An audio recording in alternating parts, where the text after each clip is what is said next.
Hello, and welcome to the second lecture on the Constitution and the evolution of the Constitution. So, in this one, we'll be looking at the constitutions at the state level, and then the first at the national level, the Articles of Confederation, and then we'll conclude with a third lecture, a third video on the Constitution itself. So, they've broken away from the English, they've achieved independence. What now? And so they need to come up with their own system of government. And of course, they're going to develop a system of government based on the values and ideals of republicanism.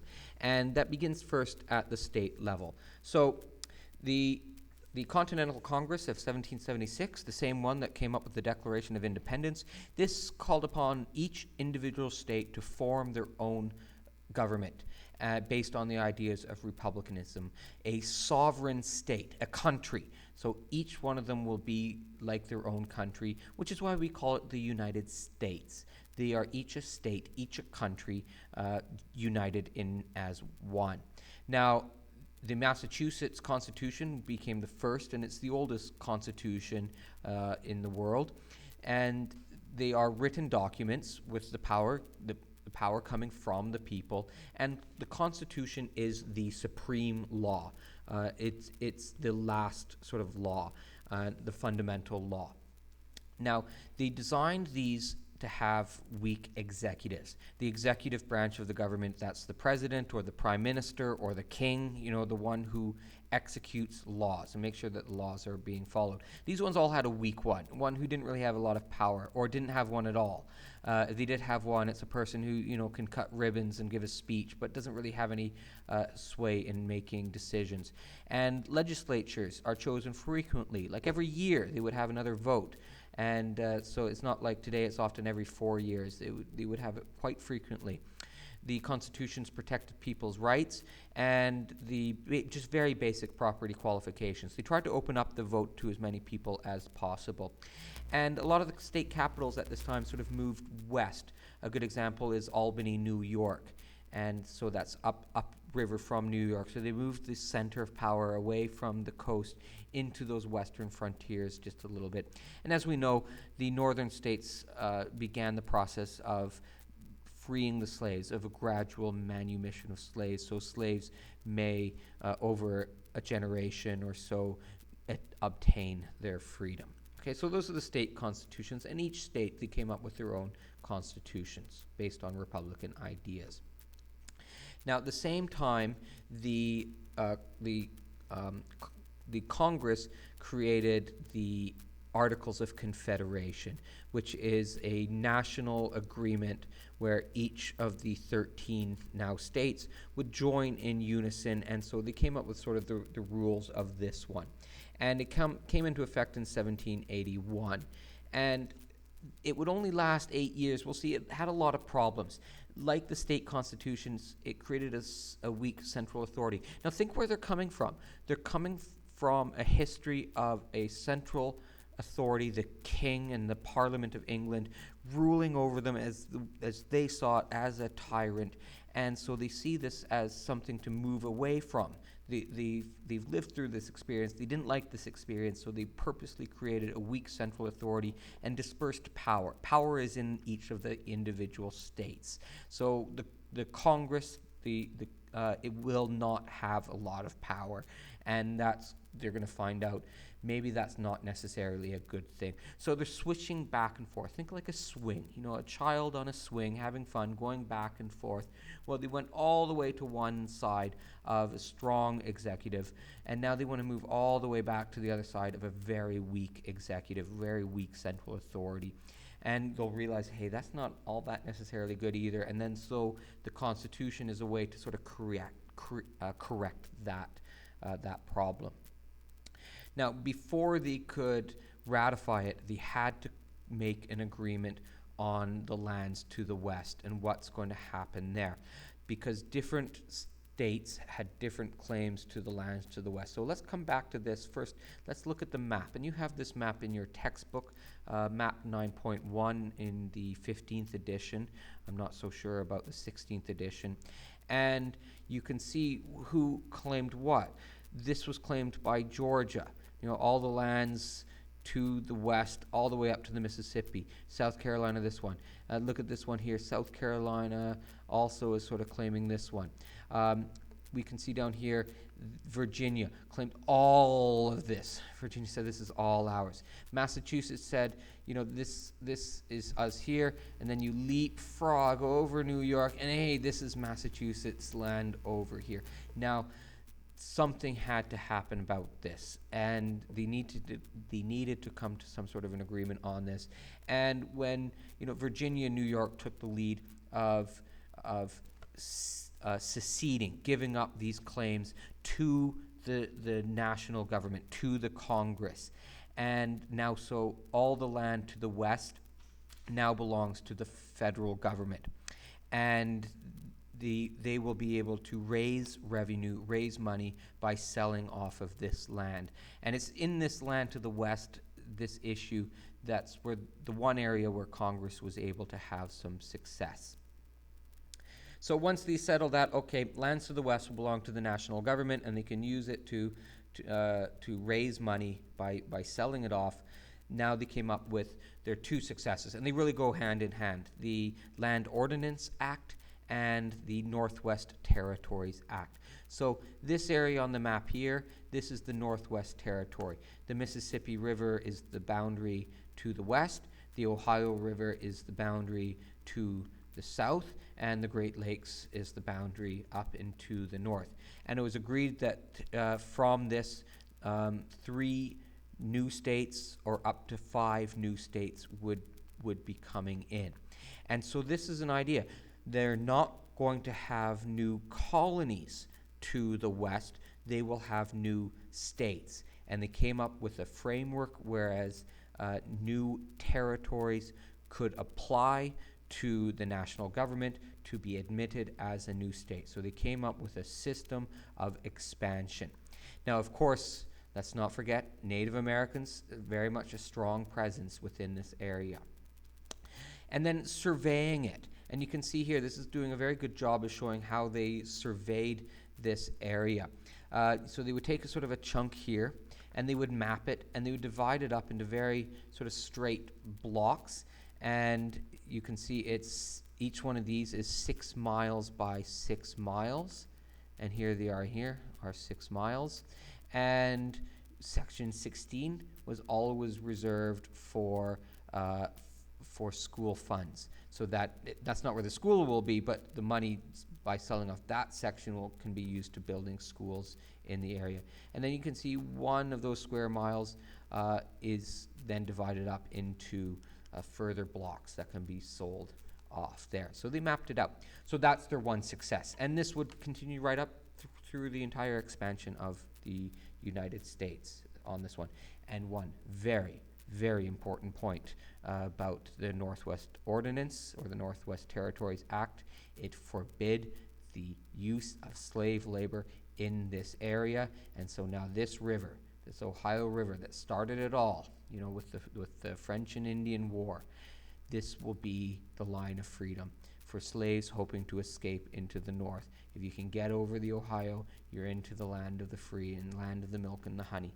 And so this will be the dividing line in the future, and in the Civil War, the Ohio River will represent a bit of a dividing line.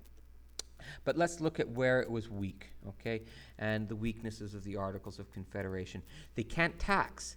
And, well, look at what their experience. They're coming from, no taxation without representation. Well, they're not going to let the national government have the power of tax.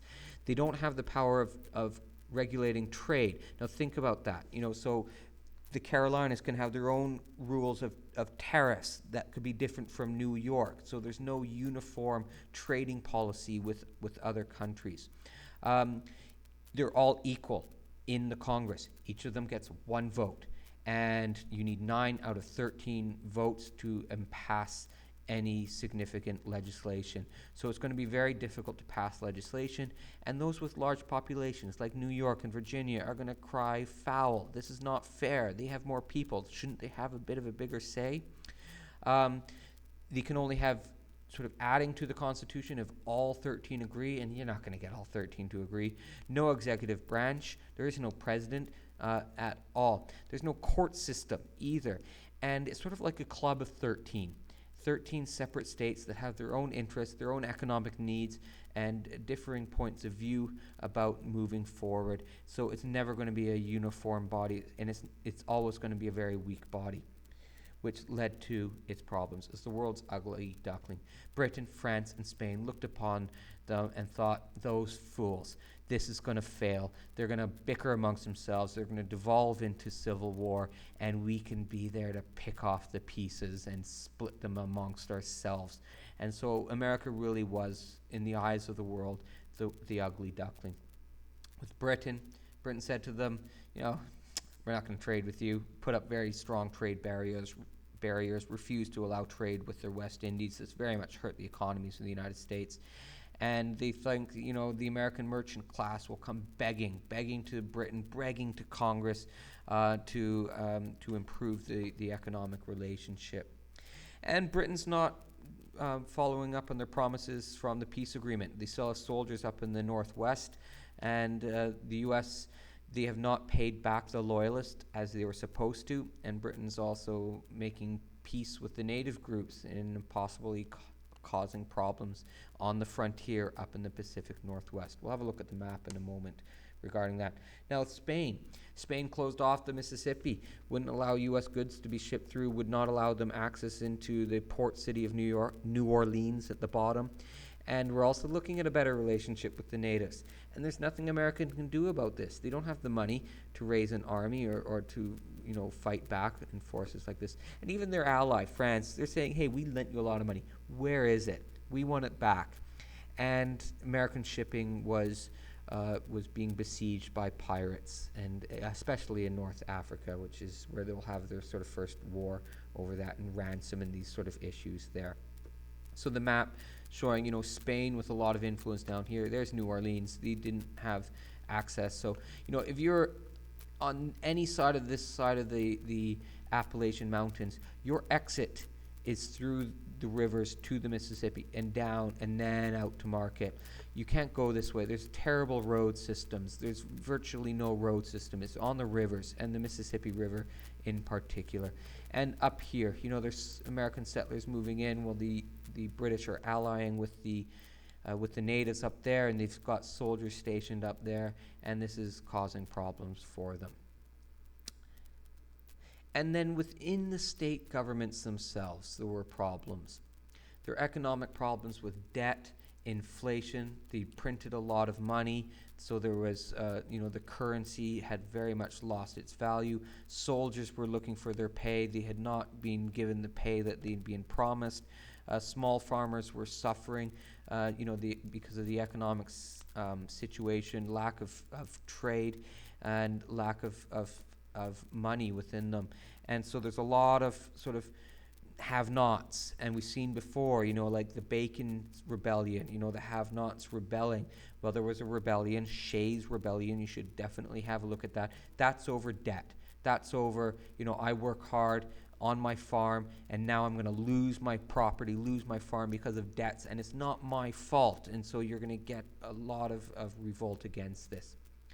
And then political problems, just not being able to get anything done in Congress. They're at a deadlock, and you've got 13 individual states acting in their own self-interest, and you've got no ability to handle the economic problems of paying off their debtors that they need to be doing.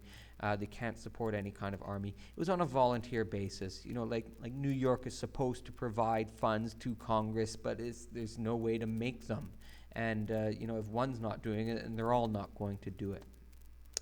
And it's within this context that you had Shays Rebellion. And so the impact of Shays Rebellion, which is a debtors' revolt, it's a mob revolt, it exposed the limitations of the Articles of Confederation. It's just not going to work. Moving away from a strong central authority to a weak central authority when you want to be united, but you don't have any authority, it's just not going to work. And so in this tough economic times of rising inflation, there's lots of debt both within individuals and within government, and Congress cannot raise the money it needs to assert itself on the world stage or a military. and the nation, it's divided, it's broke, it's humiliated, they've lost face. Is this whole experiment going to fail? Is republicanism or the idea of a United States going to fail, and are they going to devolve into 13 individual states at the mercy of the superpowers of Britain and France at the time? And so there's strong calls from a younger generation, a generation with lots to lose, with their future in front of them. They're going to make a call for a new constitution with a stronger central authority, but at the same time, not too strong. They very much worry about concentrating power. And so it's going to be these two that are really going to lead the charge. Young men, they're in their 30s. James Madison, Alexander Hamilton. And they make the call for a meeting to discuss the problems of the Articles of Confederation. That meeting, it says, well, why not, instead of just fixing it, why don't we throw it in the trash bin and start new? And that will be with the Constitution, which we'll get to in the next lecture. All right, thank you very much.